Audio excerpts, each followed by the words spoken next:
This is John Byrne with Poets and Quants. Welcome to CentreCourt, our MBA admissions festival. We have three terrific schools with three great MBA programs to explore today. We have from the Northeast, that is, the University of Massachusetts, the Isenberg School of Management. We have Baruch College in New York City, the Zicklin School of Business, and at Case Western University in Cleveland. Great city, place I've spent a good amount of time, really in an enjoyable time as well, the Weatherhead School of Management. Let me introduce to you our three panelists. First, we have from UMass, Michael Famigetti. He tells me it's pronounced like spaghetti, and I love that. Spaghetti, got it, right? Perfect. And he's director of the on-campus MBA at the Isenberg School of Management. From Zicklin and Baruch, we have Simon Harley, the assistant dean for graduate enrollment. And then we have the director of the MBA program, Steve Scheit, from Case Western's Weatherhead School of Management. Welcome, everybody. Thanks so much for having us, John. Let's get the basics out of the way first. And give me a sense of your MBA program, the mission of the school, the values, the reputation, sort of an overall introduction to your MBA. Steve, why don't you start? Thanks, John. Glad to be here. I'm coming to you from beautiful Cleveland, Ohio, near the shores of Lake Erie, here at Case Western Reserve University. The university— Rock and Roll Hall of Fame. That's right, home of the Rock and Roll Hall of Fame and home of a lot of other wonderful things, education, healthcare, theater, arts, culture, you name it. But glad to be here. Case Western Reserve University is a Tier 1 research institution. We've been fortunate to produce quite a few Nobel laureates, and the Weatherhead School of Management, and part of that tradition and history. Really our mission and our goal is to be a leading intellectual hub for the management community. We see this opportunity in time, this moment in time, as a perfect one to seize, to see how we can help our students and work with industry leaders and executives really tackle some newer generational challenges and changes, workforce dynamics, and really have an opportunity to reshape how people think and act, through our teaching, through our research. We have a very personalized, high-touch student experience in our MBA program, surrounding students with a success team of faculty, staff, even alumni as they go through the program. So what we really focus on is helping our students as they go through the program, thinking big. What are the big questions? What are the tough questions? And not being afraid to ask them, to try to address them, to tackle them, and dive right in to the big problems, because we're in a very unique moment in the business landscape and even in the societal landscape.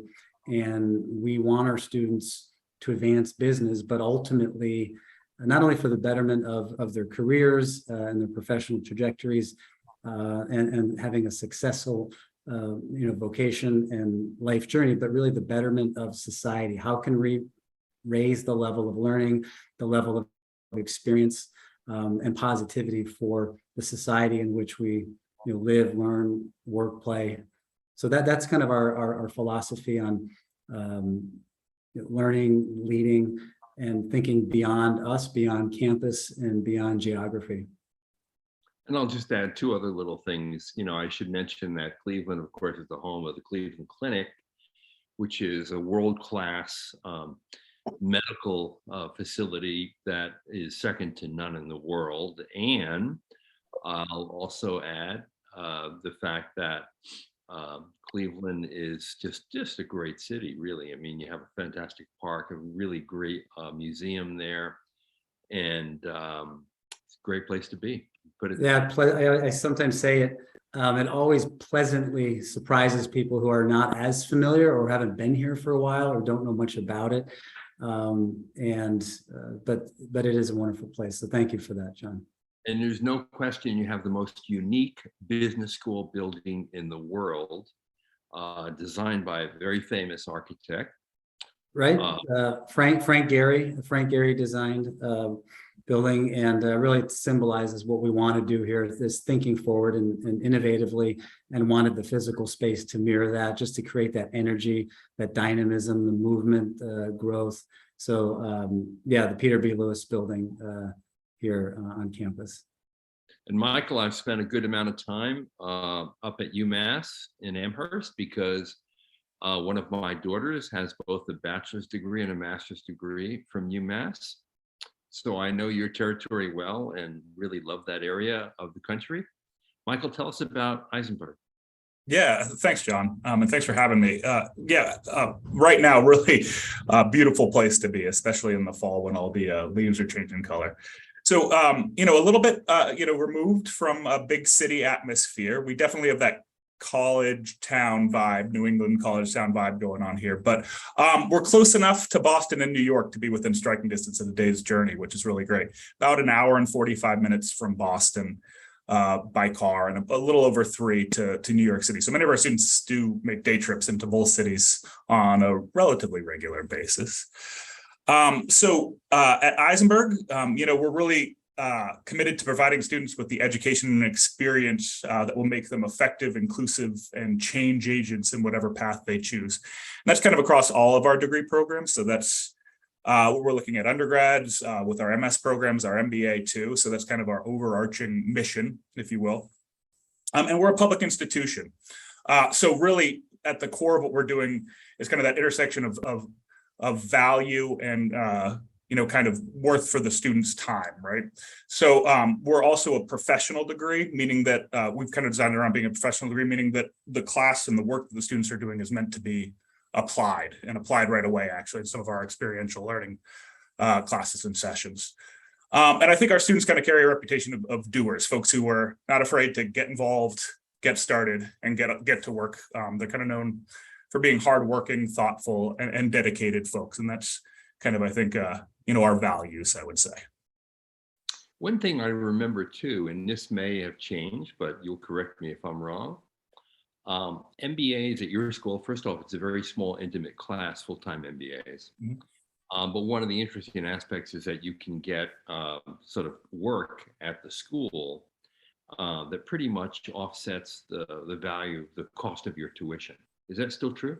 Yeah, that's still accurate. We call it a fellowship, kind of synonymous with maybe other schools, graduate assistantships.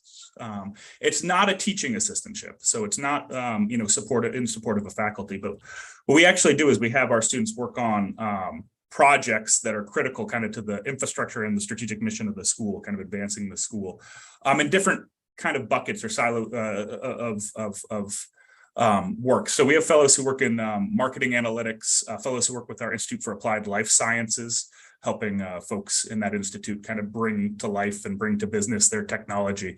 In exchange for that work, and there's a myriad of other ones, diversity, equity, inclusion, we have fellows working in, and working with alumni and corporate relations. But in exchange for that work, the students are actually compensated for the time that they put in on these efforts that we're pushing forward, and in addition, get a tuition waiver, and some of the other ancillary fees associated with attending waived as well. So it's a really win-win. We're getting from our students some really, really creative and thoughtful work on a lot of these kind of mission critical projects at the school. And in turn, they're getting, wonderful kind of work experience and keeping themselves fresh kind of as they attend. And you mentioned Amherst is a college town. We should say there are 5 major colleges and universities in and around Amherst. Hampshire, the experimental college, Smith, UMass, of course, Amherst, one of the great liberal arts institutions in the world. Then is it Mount Holyoke, right? Or yes, Mount Holyoke. With that last one. Yes, Mount Holyoke, last one. Yeah, yeah, some really great colleges. I mean, that kind of adds to the vibrancy and the culture of the area that we're in, between Amherst and Smith, or Amherst and Northampton, which is kind of the adjacent town. Really wonderful places to be. Lots of culture, lots of great activities and restaurants, food, a really vibrant area for sure. And Simon, you're in New York, and at Baruch, I know that when schools or colleges are measured on social mobility, you're way up at the top. Yeah, thanks, John. So the Zicklin Business School is part of Baruch College, which is itself a large college within the public City University of New York system. I guess some of the values we have is to provide an affordable but excellent education. Another key value is diversity at Baruch, and that's something we bear in mind as in admissions too, is diversifying the pool of candidates who are going into beyond the MBA or a master's program, but entering the professions. So that kind of underpins us. We're large. We're a large school, and we've actually been around in various guises for just over 100 years. We started life as part of the City College, and then we became part of Baruch College. So there's a long tradition. Baruch is actually incredibly well known within the New York and tri-state area, maybe not so much beyond. One thing our dean has really undertaken in the last 8 years is a complete revamp of the curriculum to modernize it, keep it up to date, bring in and make sure it's preparing our students for jobs, not just of today, but for the future as well. We've had a lot of growth in our analytics courses that are in our MBA program too. So I think, but pretty key to our success as a school is our location, our campus in downtown Manhattan, close to the Flatiron district, very well connected. So, it's a busy place. It's a very vibrant campus. And it really is for students who are comfortable living in a really large cosmopolitan city with all that has to offer. I think some of the key benefits of our programs are just based on our location to so many companies in and around New York. We have a career center that has dedicated staff developing relations with those companies for internships and so on. So yeah, location is key at Baruch. And I'm going to guess that your school is probably one of a handful of schools prominent in the U.S. That has the most first-generation students in the class. Am I right? Yeah, I think that's probably correct. And certainly in recent years, we've seen the diversity of students coming into our programs. And by diverse, that means many different things, but specifically in terms of traditionally underrepresented minority groups. We've seen a real growth in those students being recruited and successfully completing our programs here, which we're really proud of, and it's something we're continuing to work at. Great. Let's talk about what differentiates your program. And there may very well be some overlap with the comments that you've already made, but maybe we can dig a little bit deeper on that. Simon, we're with you. Let's stay with you. What differentiates the full-time MBA program at Baruch from others? Certainly your location is at the core of differentiation for sure, right? Yeah, so our MBA program comes in a couple of different models. We have our full-time MBA program, 2-year program. We have what we call an evening MBA program that's very flexible. Most of the classes are in evenings that can be completed at a student's own pace. We also have an executive MBA program too. I think for the full-time and evening programs, the curriculum is really identical. And I think one of the more unusual aspects is that there's a lot of flexibility in the way the curriculum's been designed. So we don't have specializations that are predefined, but we have probably more than half the program is our electives or flexible courses within a small functional menu, where students can basically chart their own path through a lot of the curriculum by selecting courses that fit their career aspirations. This curriculum was brought in, or the structure was brought in a couple of years ago, I think because we recognize that so many students aren't sure what they want to do when they enter an MBA. or they know what they want to do, and that changes quickly, maybe after one or two semesters. So we want to have that flexibility built in so that they can, as they kind of go through the program, having consultations with their career advisors and program advisors, can quickly pivot if they want to focus. Let's say they start thinking, I want to work in finance. Maybe after a semester, they figure out, actually, I'm really interested in marketing, and they can now cluster their courses in those areas to get the skills they need for when they graduate and enter the profession they want to go into. So I think the flexibility in the curriculum. We also have a capstone course that was introduced a couple of years ago that's proven to be really successful, which is a business consulting capstone. And this is an experience they have. Students go in as a small group of students, go in as a team to a company somewhere, typically in New York City, although some have gone further afield, to solve a real world problem in a company. And the feedback we've had from employees has been great. And the students really gain so much experience from just being outside the classroom, being in a company, working as a team. And you mentioned this earlier, but I think it's worth underlining, given the priority that many schools have placed on diversity and inclusion. I would also guess you have among the most diverse student cohorts of pretty much any business school. Am I right? Yeah, so I think currently across all our graduate programs, and we have 10 specialized master's programs in addition to the MBAs. Our underrepresented population is now, I think, just this year is now more than 25% of our students are from underrepresented minority backgrounds. I'm not sure how that stacks up to other schools. I suspect it's pretty high. We also have a really good gender balance too. Slightly more than half of our students are women as well. Right, thank you. Steve, what differentiates your program from others? Sure, and some of the things that I'll mention are things that students or prospective students have told us they have found appealing, and things that really resonate with them. And then I'll talk about some other things that I think are unique here and have a lot of added value. Of course, we have a STEM MBA, which we've had for a number of years now, and that's interest in that is certainly growing, and maybe that trend is a national one as well. We have quite a few dual degree options, and we're also working on launching another one here not too far from now. We've infused business analytics into the core MBA courses. We've added some electives in digital transformation, digital innovation, to help students understand how companies are navigating the shift to a digital economy.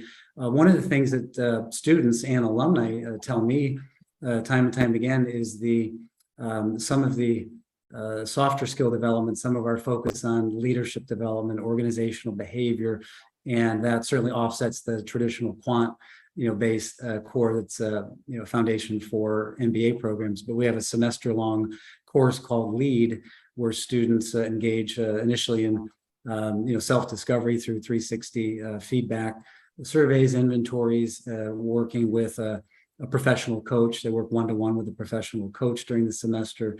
We have one-to-one alumni mentoring program here. Students are exposed to concepts in management such as design thinking, sustainability, in the first part of their program. We have city treks. We're actually going on a city trek out to Seattle a little bit later this month. So not only do we bring hiring managers, companies, alumni to campus for many different activities, but we like to bring the students, whether locally, regionally, nationally, to other markets where we have alums, and we visit companies and really have meaningful, dedicated discussions with those folks and with other executives. We have an institute, a VEAL Institute for Entrepreneurship on campus. It's housed in a facility called ThinkBox, a 7-story, 50,000 square foot makerspace where faculty, staff, students, community members, leaders can all learn and grow together. So we just have a lot of dimensions to the program and the experience that students have found appealing, that can get involved with. And again, you mentioned in the onset of the conversation, being in Cleveland, medium-sized city, but again, close to a lot of different things, home to plenty of companies in terms of headquarters and just a healthcare hub, arts, culture, entertainment, just a terrific lifestyle, which is a blend, I think that students find appealing and that can be, affordable and accessible, while they're here. And so those are just some of the things that come to mind about the program and the student experience. So Steve, when you trek to Seattle, what companies would you visit? Obviously, there's Microsoft, Starbucks, Costco. I know. Yeah, well, those come to mind as in terms of targets that we're doing later this month. But it's really connecting with again, people that leaders of the company. Some are alums, some aren't, but really connecting with people that can share insight, industry experience, and really engage with our students. And again, that's just an upcoming example, but we want students to be exposed to different types of entities, organizations, companies across industry, and that's the one that's coming up here in a couple of weeks. Okay, great, thank you. Michael, what sets your MBA apart? Well, yeah, thanks again. So John, you perfect segue, perfect lead in. You'd mentioned our small size. So we have about 40 or 45 students in an incoming class.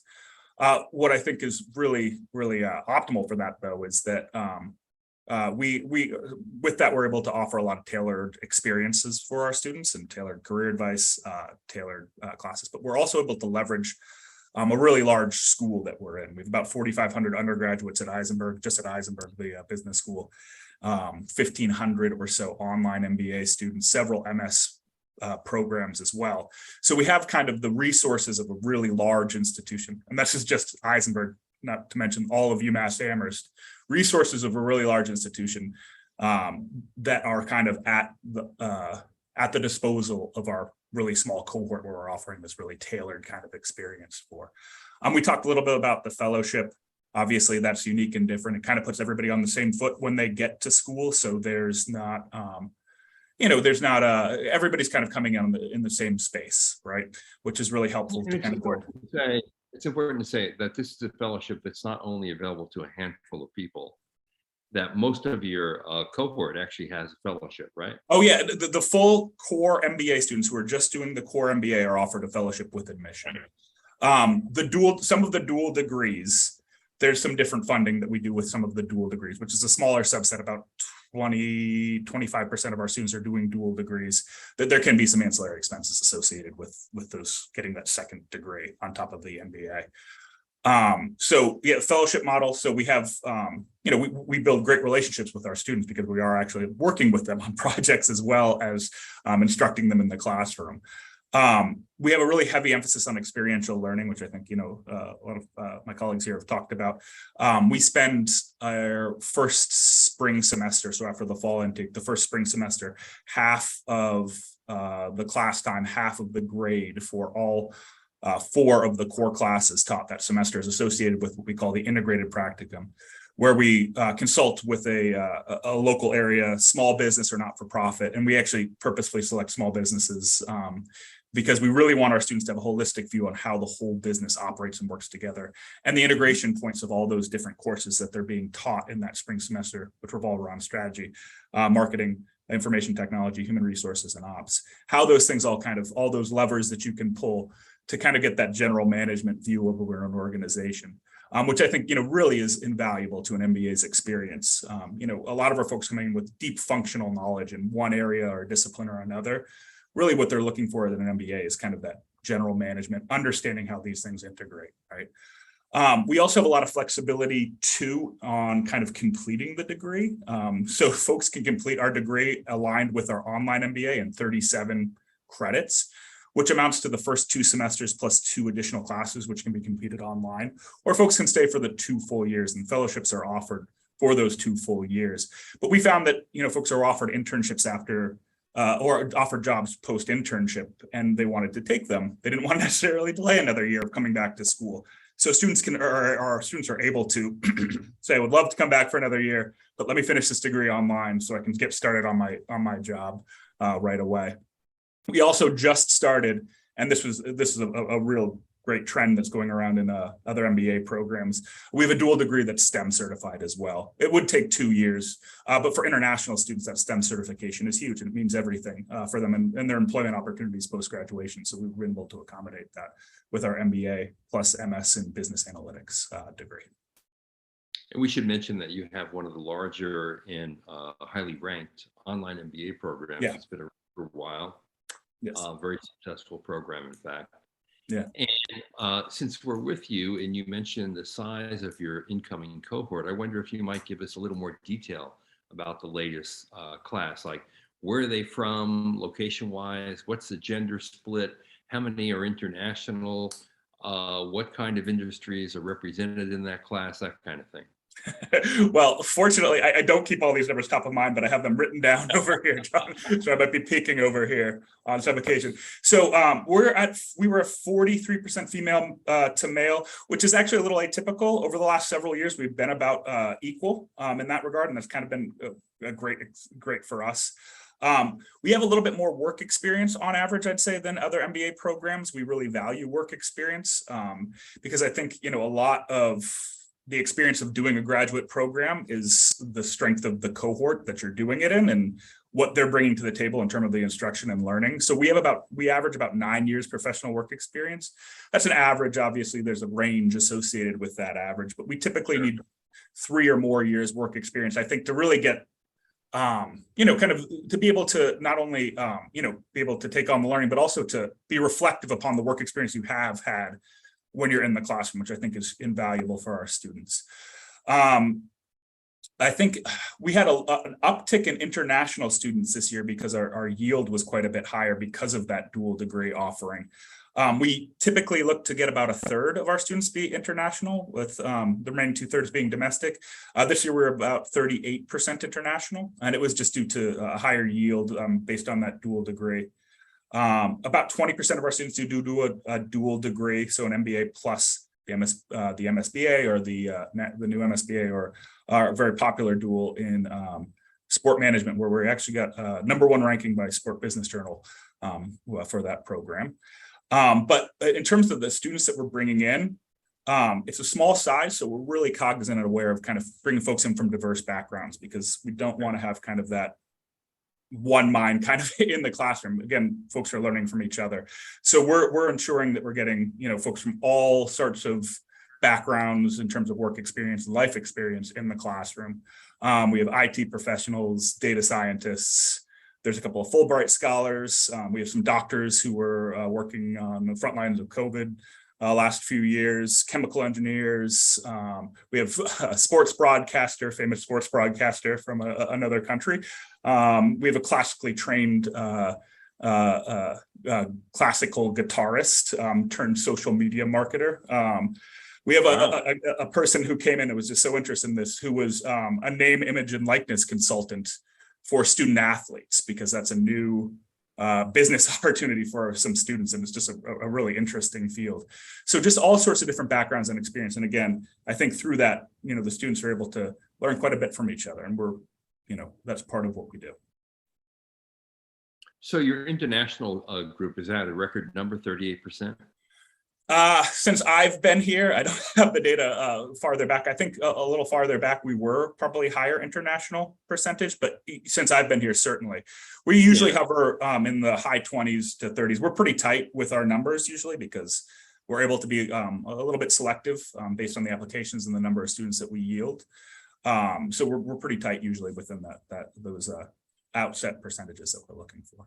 And it's worth noting that at most business schools, the international contingent is near or at record levels. That's in part because domestic applicants have been down for a number of years. So, but international applicants are up. Traditionally, U.S. schools are about 1/3, and many schools are now hitting 40 and above. Which is kind of interesting. I mean, it's making for a more global classroom. Simon, what is your your newest cohort look like? And how many do you bring in? Yeah, it's interesting to hear what Michael was saying about international applicants, because yes, we also saw an uptick in our international applications this year. probably various reasons for that, but also, one being the resumption of global mobility generally as the pandemic recedes and continues to recede into the background, hopefully.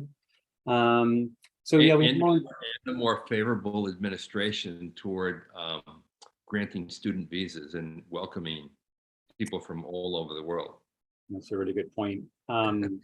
Yeah, and and so yeah, and our full-time MBA program is also purposefully small. Typically, we'll have between 30 to 50 students coming in a new cohort, and they are from all sorts of different backgrounds too. This year was interesting. We had a larger number of students with advanced degrees.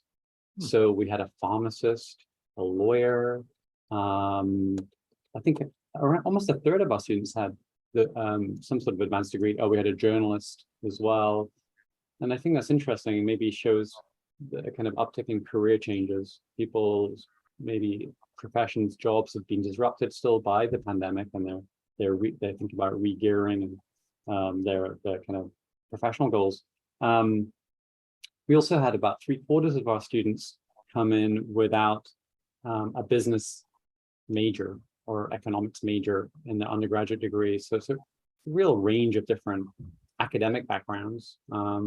The work experience they brought in was typically about 6 years, and that was the same this year. So not 9 years, but 5 to 6 years. Usually in this year was 6 years post-bachelor's work experience.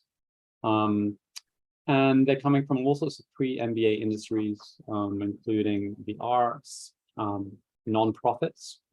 We always get a couple of students who come out of a nonprofit background and do an MBA, and actually their goal is to stay in the nonprofit area too, as well as the more traditional, areas of consumer products, financial services, and manufacturing, and so on. Great. And the gender split was what, roughly? So roughly 50-50. Oh, okay. And our international population, as I said, grew. So I think it's about 40%, which is the highest it's been in years as a percentage of the incoming class. Great. And Steve, what does the latest cohort look like at Weatherhead? Sure, and I'll give you just some context as well. Our program, our full-time MBA, has averaged anywhere from 40 to 60 students in an incoming cohort. The last few years, we've trended a little bit closer toward 40, but we're looking to grow that. And then for different reasons, in recent years, it's self-leveled, but we're looking to toward that 60 number moving forward. 2022, we did see an overall uptick in the number of applications submitted. And like my colleagues on the call today, and certainly others nationally, most of that was due to the international increase as well. As far as where students are coming from, domestically, we have, West Coast covered, East Coast, even Gulf Coast in this past class, and then certainly more regionally, even in and around the Northeast Ohio and Ohio area. I think because of the reputation of Case Western Reserve University, being the highest ranked university in the state, we do have a lot of interest from folks who are a little closer to us as well. And 4 to 6 years tends to be the sweet spot, and was in this incoming class. Although we do have students that have a bit more than that, even kind of closer to the double digit or double digit experience, maybe had put off the program for a couple of years for specific reasons, and now is the right time. One of the things that we're seeing is at least interest from what we would call, and I'm sure my colleagues are familiar, interest from the earlier career candidate, maybe someone who's had plenty of internships and different opportunities in undergrad, has gone on the workforce a couple of years, and is really eager to pursue an MBA and just continue to learn. So we've seen interest from that younger candidate, at least in the last year or so. And in terms of gender balance, about 40% female, and that's fairly typical for us. Backgrounds, of course, you've got IT backgrounds, engineering, people with healthcare management backgrounds, or even clinical backgrounds, product management, of course, the traditional business, social sciences, and the like. And every year we tend to see 4 or 5 dual degree students. And this class was no different. You know, JD, MBA tends to be probably the most common of the dual degrees. We also see and saw medical physiology MBA dual, MD, MBA. We have others, but those are the ones that we tend to see a little bit more often. And occasionally, for the right student, and this is a very, very small number, for the right student who's had multiple internships, multiple co-ops, polished, poised, professional. We have had students come right out of undergrad into the program. That represents a very, very small number, but that is something that anyone in the audience listening, again, with the right profile, sometimes those students can hold their own and really rise to the top of the class, based on the maturity and professionalism.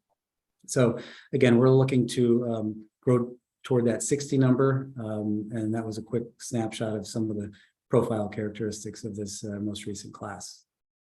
Great. I should say that we should talk a little bit about the advantage of a small class size. Obviously, for all of these three schools here, what that means is that everyone gets to know each other very well. The bonds that develop over the 2-year period are very deep. Everyone is on a first name basis. The faculty knows who you are. You can pretty much customize these programs to your own passions and interests. And you're going to get a lot more attention because, the full-time MBA programs are pretty much flagship programs at these schools. And given the small numbers of people, 40 to 60 people in a cohort, you get a heck of a lot of attention. You're going to go through the program all together, the core, and it's going to be a really meaningful experience. Am I missing something, Simon? Those are a lot of the benefits of being in a small cohort. But in our program, there is exposure to a much larger network as well beyond the small cohort. In the second year of our MBA program, students start taking a lot of elective courses, and they're taking those courses alongside professional MBA students or evening MBA students, and also students in our many specialized master's programs. So the way it works is quite nice. That the network is sort of kept quite tightly knit in that first year, and then it kind of expands outwards in the second year as they start making connections with students in those other programs. And the MBA is so much of it is about building your network, right? And not just mastering the curriculum, mastering data analytics and other hard skills and so on, and the soft skills, but just building your network and leveraging it for getting ready for when you're walking out with your MBA. You're already, hitting the ground running, getting the job you're after. So I think that's one of the challenges, I suppose, of being a small cohort is being able to expand your network beyond that cohort. And in terms of just applying to your programs, I'm wondering if each of your schools has, is it test optional? Is it GMAT? Do you have waivers for the GMAT or the GRE? Simon, yes, no, maybe? Yes, we do have a GMAT and GRE waiver policy that we introduced a couple of years ago, and we're sticking with it. We're maintaining that policy based on for US educated students who have a GPA of 3.30 or higher, they do not need to take the GMAT. And that's, we've done research on how well our students are doing, and we've determined that the GMAT is, it's a useful predictor of graduate performance, but it's definitely not the only one. And we're really comfortable waiving it for well-qualified students. Michael, do you have a waiver, or are you test optional? We're currently test optional. However, we have some strong encouragements for folks who should exercise their option to take a GMAT or a GRE test. So what we're looking at is 5+ years of pretty substantive work experience with a 3.2 or higher GPA, or a terminal degree. We do get a handful of docs and folks in other kind of with PhDs in other kind of fields and disciplines applying to the program. So those, we wouldn't expect a GMAT or a GRE. People kind of below that threshold, we would strongly encourage them to supplement their application with a GMAT or a GRE test score. It's not required, and we have admitted students who have really excellent credentials aside from that score in that kind of optional range, but strongly encouraged outside of that optional range. And Steve, how do you feel about GMATs and GREs? Well, that's not the question you asked the other folks. No, I'm kidding. That's a whole other topic. But I figured in a conversation about the full-time MBA, the topic would come up, and it's certainly quite relevant. And it's something that our inquiries and candidates ask. And it's almost, one of the first questions they ask, because they've seen an environment the last few years where many schools have been test optional or test waiver, but we were the last few years operating under a test optional environment. And like Michael mentioned, even in that environment, we had asked candidates, based on a holistic review of the profile, that we would like and we would request a score for an additional data point. But we are moving this cycle to a test waiver environment. And again, like my colleagues on the call, we feel that we can assess ability to thrive in an MBA program and a quantitatively based program without the GMAT or GRE if there's other demonstrable information. Again, that includes coursework in undergraduate, the type of courses, performance in the course is certainly the work experience, type and amount of work experience. So we really want to take a deep dive into that, but it is something that we believe will come up quite a bit this cycle, but we have moved from test optional to test waivers available. Yeah, and it's worth pointing out, we did a survey on this, and during the pandemic, most schools actually introduced far more flexible policies on standardized tests. Most of those schools have retained those more flexible policies, so that all three schools here are in majority in the top 100 programs that are either granting waivers or are test optional, because MBA admissions is a holistic process. You folks are looking at undergraduate transcripts, you're looking at work experience, you're looking at extracurricular activities, you're looking at leadership ability and potential. You're going to interview candidates as well, so you're going to get a look at them to determine how articulate someone is and their professional presence. And when you look at GPA, you're looking at a transcript as well. So you'll know, Steve will, and Michael and Simon, if you took basket weaving and art appreciation courses, or if you actually took some quant courses that demonstrate your ability to handle the minimal quant in the core curriculum. MBA programs are not all that mathematically demanding, but does demand some level of comfort. One big issue that's kind of at the forefront, and this is another issue, kind of like standardized tests in a way, which puts friction between a person's ability to enroll in a program, because many people have to study for that exam. If you do study for it, if you have a tutor, you take a class, it costs money. In addition, there's indisputable proof that it will improve your score, and therefore it gives some people an advantage over others in the process, is the issue of cost. Recent surveys showed that one of the reasons why domestic applications are down, and there are many reasons for this, some of them related to an incredibly strong job market in the United States, where employers have fought hard to keep their young talent in place with raises and promotions. But another reason is, people are looking at the price tag of MBA programs, and it scares some people away. It's worth noting here, as we did with Michael, that everyone there gets a fellowship, which vastly offsets the entire cost of tuition at UMass. I'm assuming that both at Weatherhead and at Baruch, there's substantial scholarship and financial support available for your MBA classes.